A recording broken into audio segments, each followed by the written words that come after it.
and why I rage so much about Star Wars is you take God's Not Dead. It's like, okay, I get it. It's a Christian company. Christian film is kind of new-ish. They don't really have it figured out yet. But you take like Hollywood and Star Wars, and it's like, guys, come on. Like, you have a golden goose of a fantastic franchise already. And do you take a big dump on it, or do you make it something awesome? You can't, and that's the thing. That's like, it's so, for me to talk about the sequel trilogy, you have to talk about the planning and process that all of the defenders just, they don't know. Right. Most of the defenders, they don't know that whole thing, and how Disney immediately after buying Star Wars told the filmmakers and told Kathleen Kennedy, we want a movie out right now, like in 3 years. And they said, we really need 5 years. And they said, no, we want out now. So when people go and rail against the sequels and say these are the problems, like the sequels don't exist as this amazing piece of art that happened. Yeah. It's the product of rushing something so You know quickly. about it. You know more about it than I do. Yeah. Was this ever a thing where they're like, we want to do a Star Wars film, or we want to introduce a new strong female lead in Star Wars film? So Kathleen Kennedy, yes, she actually introduced that idea. Michael Arndt, he wrote Toy Story 3. He came on board immediately and said he wanted, it was 2 or 3 years to write a script. They said, we need a movie out by 2015 because they bought it in 2012. And so he was writing for a while. He jumped ship. They got J.J. Abrams and Lawrence Kasdan, who wrote Empire Strikes Back, immediately to write The Force Awakens very quickly. Kathleen Kennedy mentioned that she wanted a strong female character. There's a way to do that, but dude, you have to write the script and rewrite it and live with it and plan it. So like The Force Awakens, like I said, it's not this magical thing that like they planned and here's what we got. It's an incredibly rushed production. It's like a hodgepodge of ideas. That comes out. Ryan Johnson's already writing 7, so JJ and Ryan never meet. They're not communicating about the narrative they're going to tell over X amount of movies. No, they're just telling their own stories. Every day he's filming, he's editing. So like I said, when we talk about The Last Jedi and the problems in it, it's not that the bed of The Last Jedi that it was on is this stable ground that, oh guys, we're just going to do this thing. It was madness. And in the DVD extras on The Last Jedi, everybody in the production is questioning Ryan Johnson constantly. They show that. They're like, Ryan, I don't know about this casino thing. Ryan, I don't know why you made Hux funny. I don't know about that joke. In all the commentary, he's talking about how everyone was going against him. Yeah. And none of the defenders of this movie know anything about that. They don't know. I've never met a defender that knows any of that history. So for the record, let's let the record show that Joel is not a fan of the sequel trilogy, and especially The Last Jedi.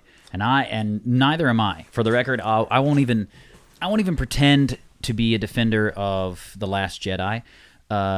From my experience with The Last Jedi, I'll be real. My experience with The Last Jedi was the first Star Wars film that I took my kids to watch, and I had to apologize to them because halfway through the movie they're like, "Is it over yet? Can we get out of here?" It was so dull. I was so not interested. And it's not because, contrary to popular opinion, it's not because I'm a white racist bigot. Sexist. I understood I understood the narratives they were pulling. That's what got me into politics. Was the Star Wars trilogy, I wasn't Last into Jedi. I wasn't into politics until I started saying, "Man, I don't like these stories," and I started reading the news articles in the comment section. Anyone who doesn't like it is intimidated by women and is a racist. Yeah. Who's the party that does that? Which party says that? We know which party does that and wields that as a weapon. Yeah. And everybody's a Trump supporter that likes those were articles coming out. Dude, and then at the time that you did not like Force Awakens, politically, where were you? Were you kind of middle? I was on the left, man. And so because I'd given up the Christianity thing. I was even the abortion thing, which is why when I talk about abortion, I think there's an empathy problem. What I've noticed, like if we take The Last Jedi, because like I said, there's two things. There's like how bad of a film and how bad of a sequel that is. And then there's the weird political overflow that got hauled at everybody that didn't like that movie. So the thing I'd like to talk about both of them. The thing for you is you were on the left and you were leaning, and what made you think about things is when you realized you didn't like this movie because you're into film and you watch the movie and you're like, well, I don't like it. And you know that you're not a sexist Trump supporter, like racist. I mean, I thought Trump was cool, but like, you know what? You're not a sexist Trump supporter, racist bigot, and who you're left leaning in some views. Right. And then everyone tells you, well, the only way you can dislike this film is if you are intimidated by women, if you are a sexist, bigot, misogynist, racist. That's the only way you can't like this film. That's when you're kind of like, that's not true. No, so that's where I was. I mean, 2015, I came back from Atlanta. My ex at that point was about to get married to some other dude, and it was just, it's awful. It's a terrible time. You're like, I got to go see a Star Wars movie and have the best time of my life. I got to do that. And then it was The Force Awakens. I walked out of that like, that sucked. So Force Awakens, you were like that. No, I hated The Force Awakens because okay. and these are the things that defenders of this trilogy, which I argue defenders of this film are usually not artists. I thought Force Awakens, what I liked about Force Awakens was, hey, now there's Star Wars for my kids. That's cool. Yes.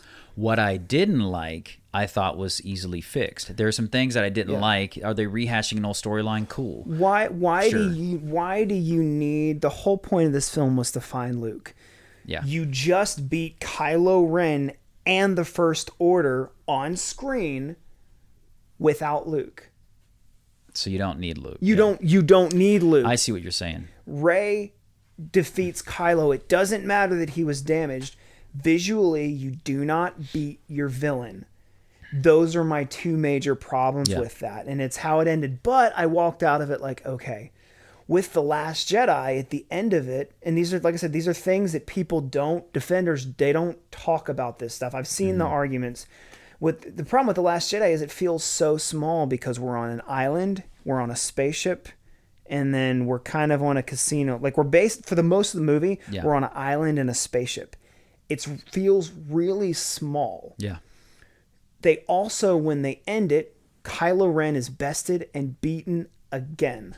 And when they end everything, Luke is like, I will not be the last Jedi. It feels like the end of the whole thing.